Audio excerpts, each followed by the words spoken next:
आणि एक महत्त्वाची बातमी, अबू आझमींच्या मुलाची गोव्यामध्ये गुंडगिरी।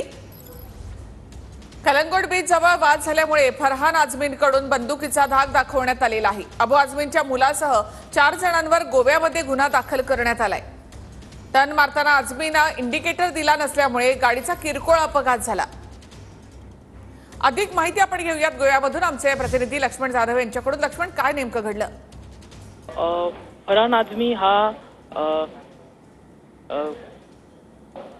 कांदोली खरं तर या भागामध्ये खरं तर कालच समाजवादी पार्टीचे जे नेते आहेत अबू आझमी हे त्यांच्या वक्तव्यामुळे वादात सापडले होते। मात्र त्यांचा मुलगा सुद्धा आता गोव्यामध्ये ज्याने बंदुकीचा धाक दाखवून राडा घातलेला आहे, त्याच्यावरती तर गुन्हा दाखल करण्यात आलेला आहे। अबू आझमी हा तर त्याच्यावरती 194 अंतर्गत गुन्हा दाखल केलेला आहे। मिळालेल्या माहितीनुसार अशी माहिती मिळाली आहे की फरहान आझमी हा चौकशीसाठी तर खरं तर त्यात ताब्यात घेण्यात आलेला आहे।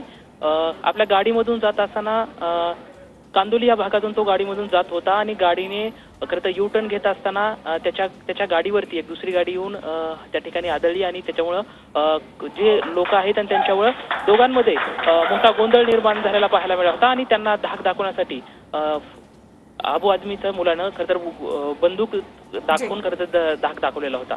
धन्यवाद एकूणच माहितीबद्दल। तर टर्न मारताना आझमींना इंडिकेटर दिला नसल्यानं गाडीचा किरकोळ अपघात झाला। त्यानंतर फरहान आझमींना बंदुकीचा धाक दाखवलेला आहे।